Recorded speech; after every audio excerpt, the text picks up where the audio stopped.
రాష్ట్రంలో ప్రైవేట్ కాలేజీల ఫీజులను నియంత్రించేలా ప్రభుత్వం చట్టం తేవాలని డిమాండ్ చేశారు జాగృతి అధ్యక్షురాలు మాజీ ఎమ్మెల్సీ కవిత. ప్రత్యేక అసెంబ్లీ నిర్వహించి ఫీజు నియంత్రణ చట్టం తేవాలని అన్నారు. ఫీజుల విషయంలో పట్టించుకోకపోతే బీఆర్ఎస్ కు పట్టిన గతే కాంగ్రెస్ కు పడుతుందని విమర్శించారు.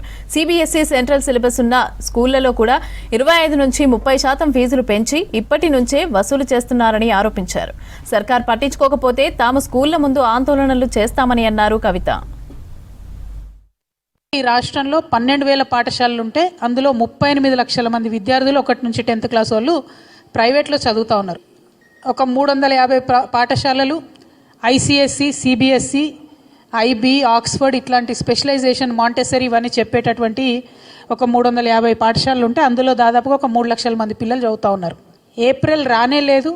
ఈ సిబిఎస్సి, ఐబీ ఇట్లాంటి స్కూల్స్ వాళ్ళు ఆల్రెడీ 25%, 30%, 40% ఫీజులు పెంచినటువంటి పరిస్థితి ఉన్నది. ఫీజు కనబడడానికి ₹1,00,000 ఉంటుంది, కానీ ఇంకొక 30,000 అదనంగా, అది బస్సుకు అంటారు, స్కూల్కి అంటారు, బుక్స్కి అంటారు, రకరకాల పేర్లతో ఇంకొక 30,000 అదనంగా పేరెంట్స్ మీద బర్డెన్ ఉంటుంది. మరి ఫీజు నియంత్రణ కోసం ఒక చట్టం తేవాలి అని చెప్పి ఆలోచన ఈ ప్రభుత్వానికి లేకపోవడం అన్నది సిగ్గుచేటు. అవసరమైతే స్పెషల్ అసెంబ్లీ సెషన్ పెట్టండి, అర్జెంటుగా చట్టం తీసుకురండి. ఏ స్కూల్ అయినా సరే 8 to 10% కన్నా ఫీజు ప్రతి సంవత్సరం పెంచుకోవడానికి వీల్లేదు. దాని మీద ఈ ప్రభుత్వం కఠినంగా వ్యవహరించాలని చెప్పి నేను డిమాండ్ చేస్తూ ఉన్నాను. ఈ నారాయణ, చైతన్య ఇట్లాంటి కార్పొరేట్ స్కూల్స్ దాదాపు ఒక 1500 ఉన్నాయి. వాళ్ళు ఏం చేస్తున్నారు? పెంచుడు ఫీజు వాళ్ళు 30% పెంచుతారు, కానీ టీచర్స్కి మాత్రం జీతం పెంచరు, టీచర్స్కి మాత్రం పిఎఫ్ కట్టరు. ప్రైవేటు పాఠశాలలలో వేల మంది యువకులు పనిచేస్తూ ఉన్నారు. వాళ్ళ జీవితాలు దుర్భరంగా ఉన్నాయి. ఫుడ్ సెక్యూరిటీ కోసం ఒక టాస్క్ ఫోర్స్ వేసారు.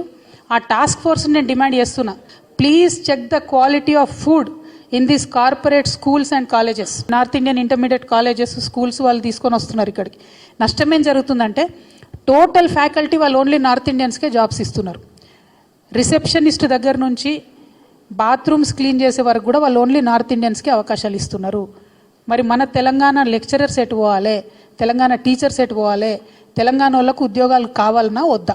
ఈ విషయంలో ప్రభుత్వం ఏమైనా స్టాండ్ తీసుకుంటుందా, తీసుకోదా?